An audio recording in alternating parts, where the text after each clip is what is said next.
Good morning बच्चों। ये आज आपकी चैप्टर इलेक्ट्रोकेमिस्ट्री के कोलराउश लॉ टॉपिक से रिलेटेड न्यूमेरिकल है। कोलराउश लॉ ऑलरेडी आप लोगों को हम एक्सप्लेन कर चुके हैं। अब इसके ऊपर बेस्ड न्यूमेरिकल आप देखिए। Eight infinite dilution equivalent conductivities of sodium acetate HCl and NaCl solution are 91.6, 425.0 and 128.1 mole centimeter square equivalent inverse. Calculate equivalent conductivity of acetic acid at infinite dilution. आप लोगों को पता है कि एसिटिक एसिड आपका weak acid है, ठीक है, और वीक एसिड का इनफाइनाइट डाइल्यूशन पर equivalent conductivity without Kohlrausch law की हेल्प से हम कैलकुलेट नहीं कर सकते हैं। यहाँ पर ये जो हमने sodium acetate HCl and NaCl लिए हैं सॉल्यूशंस, ये आपके स्ट्रॉन्ग इलेक्ट्रोलाइट हैं। ये इनके इक्विवेलेंट कंडक्टिविटीज़ हैं इनफाइनाइट डाइल्यूशन पर। आपको इनकी हेल्प से एसिटिक एसिड की इक्विवेलेंट कंडक्टिविटी को कैलकुलेट करना है। नेक्स्ट पार्ट है आपका क्वेश्चन का, if degree of dissociation of 0.1 normal acetic acid is 0.001, degree of dissociation क्या दी गई है 0.001, then calculate equivalent conductivity of acetic acid at this dilution. आपसे इक्विवेलेंट कंडक्टिविटी पूछी गई है एसिटिक एसिड की इस डाइल्यूशन पर, यानी कि 0.1 नॉर्मल एसिटिक एसिड सोल्यूशन की इक्विवेलेंट कंडक्टिविटी हमें कैलकुलेट करनी है। डिग्री ऑफ डिसोसिएशन दी है 0.001। ये सेकेंड पार्ट है। तो पहले हम फर्स्ट पार्ट की बात करेंगे।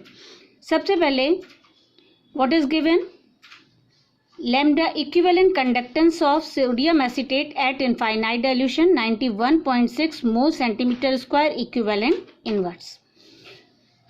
Equivalent conductance of HCl at infinite dilution 425 mole centimeter square equivalent inverse. Equivalent conductance of sodium chloride at infinite dilution 128 mole centimeter square equivalent inverse. And हमें कैलकुलेट क्या करना है, equivalent conductance of acetic acid at infinite dilution, इसको हमें calculate करना है इन तीनों की हेल्प से। सबसे पहले हम रिएक्शन फाइंड आउट करते हैं। Sodium acetate plus HCl gives acetic acid plus NaCl। ये आपके पास एसिटिक एसिड के फॉर्मेशन की रिएक्शन है। इसमें आपने देखा यहाँ पर जो भी हमने स्ट्रॉन्ग इलेक्ट्रोलाइट लिए हैं वो तीनों ही यूज हुए हैं, sodium acetate, HCl plus NaCl, इसके साथ में एसिटिक एसिड भी। अब इस रिएक्शन को हम इस तरह से भी लिख सकते हैं। अगर हम NaCl को लेफ्ट हैंड साइड में लाते हैं तो ये किस फॉर्म में आ जाएगा, माइनस फॉर्म में। Sodium acetate plus HCl minus NaCl is equal to किसके आ गया, एसिटिक एसिड की, ठीक। अब equivalent conductance of acetic acid at infinite dilution is equal to equivalent conductance of acetate ion at infinite dilution plus equivalent conductance of H plus ion at infinite dilution. ये आपका Kohlrausch law है। Kohlrausch law की help से आपको ये चीज़ पता है कि किसी भी इलेक्ट्रोलाइट की जो इनफाइनाइट डाइल्यूशन पर इक्विवेलेंट कंडक्टेंस होती है वो उसके कैटायंस एंड एनायंस के इक्विवेलेंट कंडक्टेंस के सम के इक्वल होती है। तो इसी तरह से सोडियम एसीटेट की इनफाइनाइट डाइल्यूशन पर इक्विवेलेंट कंडक्टेंस क्या है, equivalent conductance of acetate ion at infinite dilution plus equivalent conductance of Na plus ion at infinite dilution. इसी तरह से हम HCl एंड NaCl की इनफाइनाइट डाइल्यूशन पर इक्विवेलेंट कंडक्टेंस को भी यहाँ पर इसकी आयंस की फॉर्म में लिख लेंगे। अब ये सारी वैल्यूज़ हम यहाँ पर, ये जो आपने रिएक्शन लिखी थी, ये sodium acetate plus HCl minus NaCl, यहाँ पर हम इसकी इक्विवेलेंट कंडक्टेंस प्लस HCl की इक्विवेलेंट कंडक्टेंस माइनस NaCl की इक्विवेलेंट कंडक्टेंस को जब हम इनफाइनाइट डाइल्यूशन पर लिखेंगे तो आप देखेंगे कि इन सब की sodium acetate plus HCl minus NaCl की इक्विवेलेंट कंडक्टेंस आपकी एसिटिक एसिड की इक्विवेलेंट कंडक्टेंस के इक्वल होगा। इसको कैसे देखिए, सबसे पहले आपका था equivalent conductance of sodium acetate, इसकी जगह हमने क्या लिखा, equivalent conductance of acetate ion at infinite dilution, equivalent conductance of Na plus ion at infinite dilution plus आपका इसके बाद HCl आया। HCl की इक्विवेलेंट कंडक्टेंस हमने इनफाइनाइट डाइल्यूशन पर लिखी minus equivalent conductance of NaCl, तो माइनस में यहाँ पर प्लस का साइन था लेकिन यहाँ शुरुआत में माइनस है तो ये भी किस में आ जाएगा, माइनस में। अब यहाँ पर ये किसके इक्वल हो जाएगा? Equivalent conductance of acetate ion plus equivalent conductance of H plus ion at infinite dilution.